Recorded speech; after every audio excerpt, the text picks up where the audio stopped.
இன்னைக்கு மதியத்துக்கு ஆட்டுக்கறி கிரேவிங்க. அது சுக்கா மாதிரின்னு சொல்லிக்கலாம். ஆனால் நாங்கள் கிரேவின்னு தான் சொல்லுவோம். ஆட்டுக்கறி கிரேவி, ஆட்டுக்கால் சூப்பு வச்சுருக்கேன். பாயா செய்யலாம் அப்படின்னு நினச்சேன், ஆனால் சூப்பு வச்சுருக்கேன். வெங்காயம் தக்காளி எல்லாம் ரெடி பண்ணி வச்சாச்சு. கறி எல்லாத்தையும் வேக போட்டு எடுத்துக்கலாம். ஆட்டுக்காலையும் நல்லா வேக போட்டுக்கலாம். கொஞ்சமாக பூண்டு, 2-3 இஞ்சி துண்டை போட்டு மஞ்சத்தூள் போட்டு ஆட்டுக்காலை நல்லா 10 விசில் வர வரைக்கும் வேக போட்டுடலாம். ஆட்டுக்கறியும் வேகுது. இன்றைக்கி பார்த்திங்கன்னா ஒரு 3/4 கிலோ ஆட்டுக்கறி தான் எடுத்துருக்குறோம். கால் ஒரு 6 கால் வாங்கி சின்ன சின்னதாக கட் பண்ணி எடுத்துகிட்டு வந்தாச்சு. எல்லாமே ரெடி பண்ணியாச்சு. நல்லா வெந்துருச்சு பாருங்கள். இப்போ இஞ்சி பூண்டு மிளகு சீரகம் நல்லா பட்டு மாதிரி அரைச்சி எடுத்து வந்துடலாமா.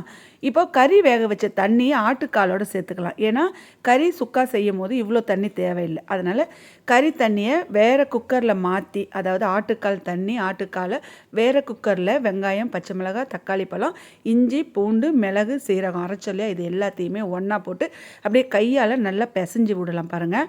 தக்காளியெல்லாம் நல்லா பிசைஞ்சு விட்டு ஒரு 3 விசில் கொடுத்து இறக்கிக்கலாம். சூப்பு ரெடி ஆகிடுங்க. இப்போது ஆட்டுக்கறி சுக்கா செய்யறதுக்கு கொஞ்சமாக தாளிக்கிற பட்டை லவங்கம் ஏலக்காய் கருவேப்பிலை வெங்காயம் பச்சை மிளகாய் போட்டு நல்லா வதக்கிக்கலாம் பாருங்கள். நல்லா பச்சை வாசனை போகிற வரைக்கும் வதக்கின பிறகு தக்காளி பழம் ஒரு 2 சேர்த்துக்கலாம். நல்லா வதக்கிடுச்சு பாருங்கள்.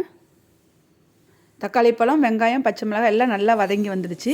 இப்போ அரைச்சி வச்ச இஞ்சி பூண்டு மிளகு சீரகம் இந்த மசாலாவை சேர்த்து நம்ம நல்லா பச்சை வாசனை போகிற வரைக்கும் வதக்கிக்கிட்டே இருப்போம். பக்கத்து அடுப்பில் பெரிய குக்கரில் ஆட்டுக்கால் சூப்பு ரெடி ஆகிடுச்சு பாருங்கள். இப்போ நல்லா வதங்கிடுச்சு. இஞ்சி பூண்டு எல்லாம் நல்ல வாசனையாக அப்படியே சூப்பராக அப்படியே கறி தொக்குடைய வாசனை வந்துடுச்சு. இப்போ இதெல்லாம் ரெடி பண்ண பிறகு நம்ம வேக போட்டு ஆட்டுக்கறியை தூக்கி அப்படியே அது கூட ஊற்றி ஒரு 2 கிளறி விடுவோம். நான் ஏற்கனவே கறி வேக போடும்போதே உப்பெல்லாம் சேர்த்துருக்கேன். ஆட்டுக்கால்லேயும் உப்பு சேர்த்துருக்கேன், ஆட்டுக்கறியிலையும் உப்பு சேர்த்துருக்கேன். ஆட்டுக்கால் சூப்பு ரெடி ஆகிடுச்சு. கடைசியாக தாளிப்பு போட்டுக்கலாம். இப்போ ஆட்டுக்கறி கிரேவியும் ரெடி ஆகிடுச்சு. கொத்தமல்லி தலையை மேலாக்க தூவி 2 கிளறி அப்படியே எடுத்து எட்ட வச்சிடலாம். செம்மையாக இருக்குங்க. ரொம்ப சூப்பராக இருந்துச்சு. அப்படியே பஞ்சு மாதிரி ஆட்டுக்கறி வெந்திருந்துச்சு. ரொம்ப விசில் கொடுத்துட்டோம் இல்லையா, அதனால் ரொம்ப பஞ்சு மாதிரி வெந்திருந்தது. உப்பு காரம்லாம் செம்மையாக இருந்ததுங்க.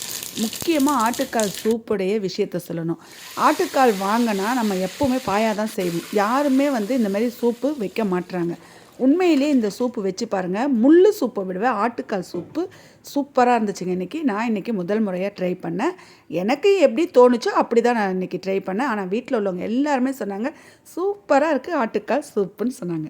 உங்களில் யாராவது ஆட்டுக்கால் வாங்கினீங்கன்னா இந்த மாதிரி ஆட்டுக்கால் சூப்பு வச்சு சாப்பிட்டு பார்த்துட்டு சொல்லுங்கள்.